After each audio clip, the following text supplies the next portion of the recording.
오늘 본교회에서 진행하는 우리 성만 찬제식에 참여하신 여러분 모두를 진심으로 환영하고 우리 하나님의 무한한 축복이 함께하기를 간절히 바랍니다.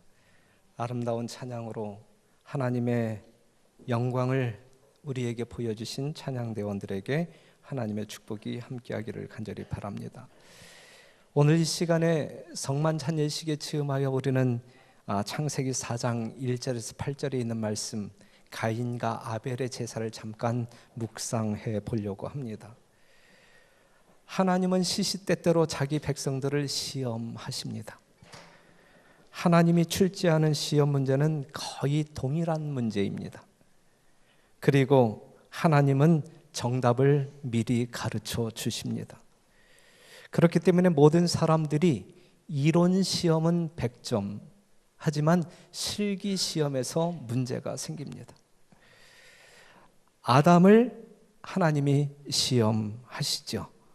시험 장소는 선악과 나무 앞에서였습니다. 창세기 2장 17절에 있는 말씀 보면 선악을 알게 하는 나무의 실과는 먹지 말라. 내가 먹는 날에는 정녕 죽으리라 하시니라. 이 시험에 아담은 불합격했습니다. 먹지 말아야 할 것을 먹었기 때문입니다. 하나님을 불신했고 반역하는 사람이 되었어요. 가인과 아벨이 시험을 받습니다. 어디에서요? 에덴 동산 동편이었습니다. 그들은 제단을 쌓았고 제물을 가져와 제사를 드렸습니다. 그들이 가져온 제물이 달랐어요. 다른 것은 그것뿐이었습니다. 그런데 가인은 불합격 처리되었고 아벨은 합격 통지서를 받았습니다. 아브라함이 시험을 받습니다. 어디에서요? 모리아 산에서. 그는 합격했습니다. 하나님께서는 왜 시험했을까요? 왜 하나님께서는 여러분들을 시험하십니까? 순종 여부를 보기 위해서 시험하십니다. 순종 여부를 통하여 여러분들 마음 가운데 있는, 중심 가운데 있는 믿음이 무엇인지, 하나님을 향한 믿음인지, 정말 그리스도의 은혜로 그리스도의 구속을 믿는 믿음이 있는지 확인해 보고 싶어서, 하나님을 향한 온전한 사랑이 여러분들의 삶을 지배하고 있는지 그것을 확인해 보고 싶어서 하나님은 시험하십니다. 고린도후서 13장 5절에 있는 말씀, 너희가 믿음에 있는가 너희 자신을 시험하고 너희 자신을 확증하라 그랬어요. 우리는 시시때때로 매 순간 시험을 받습니다. 우리는 이 시험에 합격점을 받아야 되는 것입니다. 마태복음 14장 31절, 예수께서 즉시 손을 내밀어 저를 붙잡으시며 가라사대 믿음이 적은 자여 왜 의심하였느냐 하시고, 베드로가 물 위를 걷다가 물속에 빠져드는 순간 예수님이 그의 손을 붙잡으면서 하셨던 말씀이에요. 그가 믿음이 온전했을 때에는 물 위를 누구처럼? 예수님처럼 걸어갈 수 있었지만 그의 마음 가운데 의심이 들어갔을 때, 불신이 생겼을 때에 그들은 걸어가는 자가 아닌 빠질 수밖에 없는 불합격자가 되는 것입니다. 여러분들의 믿음을 매 순간 확인하시고 시험하시고 확증하시는, 그리하여 우리 하나님께서 여러분들의 모든 예배를 매 생애 가운데서 연락하시는 아름다운 생애를 살게 되기를 간절히 바랍니다. 가인과 아벨 둘 다 누구의 아들이었어요? 아담의 아들이었습니다. 같은 밥상에서 먹고 자란 형제였습니다. 아버지에게 누구를 배워요? 하나님을 배우고 믿음을 배웁니다. 그들이 동일한 정보를 가지고 살았어요. 환경과 조건과 기회가 똑같았다라는 말이 있죠. 출생과 종교적 교훈에 관한 한 이 형제는 같았다. 둘 다 죄인이었으며 둘 다 존경과 예배에 대한 하나님의 요구를 시인하였다. 외관적으로 볼 때 그들의 신앙은 어떤 점까지는 같았다. 그러나 이것을 넘어서서는 둘 사이의 차이는 컸다 그랬어요.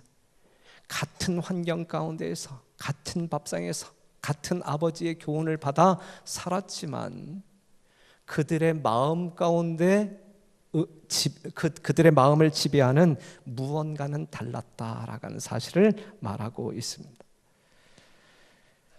창세기 4장 3절에서 5절에 있는 말씀을 보게 되면 여호와께서 아벨과 4절 후반부, 여호와께서 아벨과 그 제물은 연락하였으나 가인과 그 제물은 연락하지 아니하신지라 그랬거든요. 두 사람이 제사를 드렸지만 결과는 달랐다. 아벨의 제사는 받았지만 가인의 제사는 거절하셨다. 문제는 제물의 내용이었어요. 제물. 형식은 같았지만 제물이 달랐습니다. 무엇을 드리느냐가 매우 중요하다. 오늘 이 시간에 하나님께 제사 드리러 예배하기 위하여 오신 여러분들, 우리 하나님이 연락하실 수 있는 제물은 오직 하나. 여러분들이 하나님께 드리는 제물이 결코 달라서는 안 되는 거예요. 우리는 동일한 제물을 드려야 되는데 그것은 오직 하나.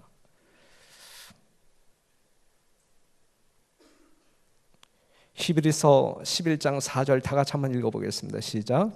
믿음으로 아벨은 가인보다 더 나은 제사를 하나님께 드림으로 의로운 자라 하시는 증거를 받았으니 하나님이 그 예물에 대하여 증거하심이라. 저가 죽었으나 그 믿음으로써 오히려 말하느니라. 그냥 아벨이 더 나은 제사를 드린 것은 무엇 때문에? 예물 때문에, 제물 때문에. 아벨이 의로운 사람으로 칭함을 받은 이유는 무엇 때문에? 그 제물 때문에. 그 제물 때문에.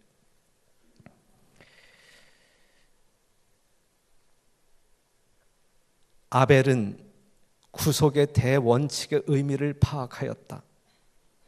중요한 말씀이에요. 그는 자신이 죄인인 것과 죄와 그 죄의 형벌인 죽음이 그의 영혼과 하나님과의 교통을 가로막고 있는 것을 보았다. 그는 죽임을 당한 제물, 즉 희생된 생명을 드림으로 범해진 바 된 율법의 요구를 승인하였다. 그는 흘려진 피를 통하여 미래의 희생, 즉 그리스도께서 갈바리의 십자가에서 죽으신 것을 바라보았다.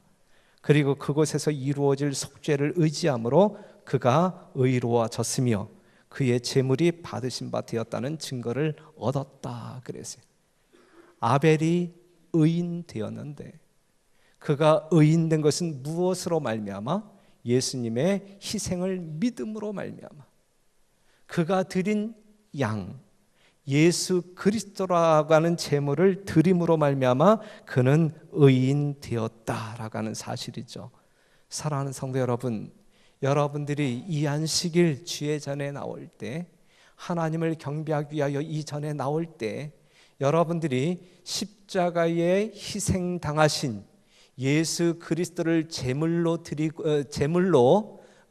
가지고 나오지 아니할 때에 우리의 예배는 연락될 수 없다라고 하는 사실이죠. 오직 그리스도만이 여러분들의 유일한 제물, 그것만이 여러분들의 성령함을 받을 수 있는 유일한 이유.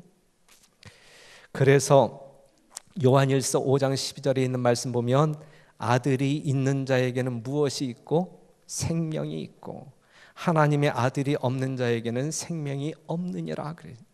예수님이 있느냐 없느냐, 여러분들이 예수님의 공로를 믿느냐 안 믿느냐에 따라서 생명이 있느냐 없느냐, 죽은 자이냐 산 자이냐가 판가름되어진다라고 하는 사실이죠.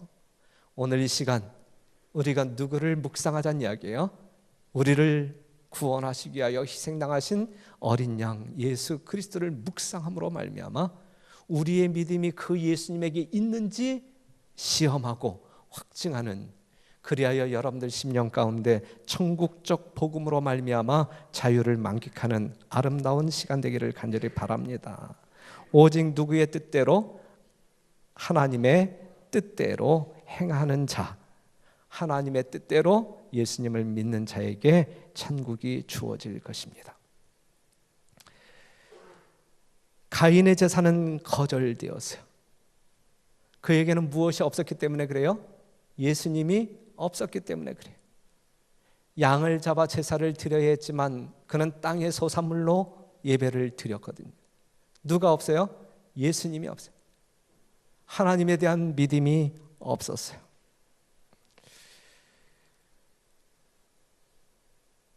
가인도 아벨과 같이 이 진리들을 배우고 받아들일 동일한 기회가 있었다. 그는 결코 하나님의 독단적인 목적의 희생자가 아니었다. 한 형제는 하나님께 받으신 바 되고 다른 이는 거절을 받도록 선택되지 않았다. 아벨은 믿음과 순종을 선택하였고 가인은 불신과 반역을 선택하였다. 모든 문제는 여기에 달려 있다 그랬어요.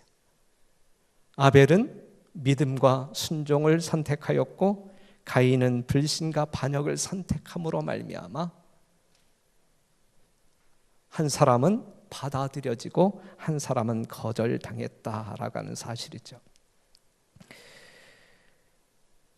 아벨은 하나님께서 지시하신 방법대로 하나님께 나아가도록 그의 형에게 간청하였다 그랬어요.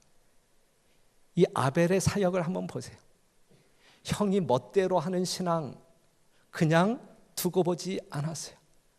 왜냐하면 사랑하는 형이 죽을 수밖에 없는, 하나님께 버림을 받을 수 없다라고 하는 그 슬픈 결과를 그는 알았기 때문에, 그래서 하나님의 방법대로 우리가 하나님을 경배하자, 하나님의 방법대로 제물을 드리자, 형아 제발 우리 함께 하나님의 뜻에 순종하자라고 외쳐댑니다.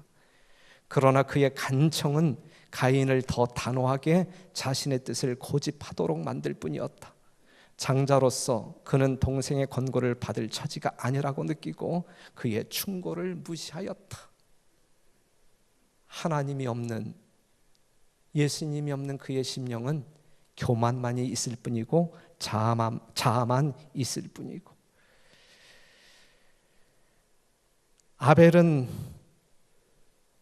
가인을 살리기 위하여 하나님의 뜻을 전달하지만 가인은 거절합니다. 가인은 약속된 희생과 희생 제물의 필요성에 대하여 마음속으로 불평과 불신을 품고 하나님 앞에 나아갔다. 이러한 마음을 가지고 하나님 앞에 나올 때 그 제사가 연락될 수 있겠느냐? 불신의 마음을 가지고 하나님 앞에 나올 때에 무슨 은혜를 받고 축복을 받고 변화를 입겠습니까? 그의 봉헌물에는 죄에 대한 참회가 표시되어 있지 않았다. 그는 자기 의존의 길을 택하였다. 그는 자기의 공로를 가지고 나오려고 하였다. 매 안식일 하나님을 경외하기 위하여 성전을 찾으시는 성도 여러분, 주의 전에 나오실 때마다 누구를 가지고 나오자? 재물을 가지고 나오자. 그 재물이 누구라고요? 예수님이시다. 예수님이시다. 철저한 회개를 통한 심령 가운데 우리 예수님은 좌정할 수 있는 것이고 여러분들은 그 예수님과 더불어 생애할 수 있는 것입니다. 안식일마다 회심의 마음을 가지고 주 앞에 나와 제사를 드리는, 하나님을 경배하는 주의 거룩한 겸비한 살아있는 성도 여러분 되시기를 간절히 바랍니다. 오늘 이 시간 다시 한번 피 흘림이 없은즉 사함이 없느니라, 이 말씀 정말 여러분들의 모든 죄를 속죄하기 위하여 예수님이 아낌없이 피를 흘려주셨다라고 하는 이 엄청난 이 신비적인 사랑을 깊이 마음속에 품으면서 그 하나님께 감사하고 영광을 돌리는 아름다운 시간, 그러한 시간, 그리하여 여러분들이 정말 진리 안에서 참 자유를 만끽하는 안식일, 그리하여 이 시대를 살아나갈 때에 구별되어진 남은 백성으로서 온전한 사명을 이루시는 여러분들이 되기를 간절히 바라면서, 다시 한번 이제 이 시간 우리가 상징이지만 예수님의 찢겨진 살과 피를 접할 수 있는, 예수님의 십자가 앞으로 가까이 나아가는 이 성만찬 예식에 초대합니다.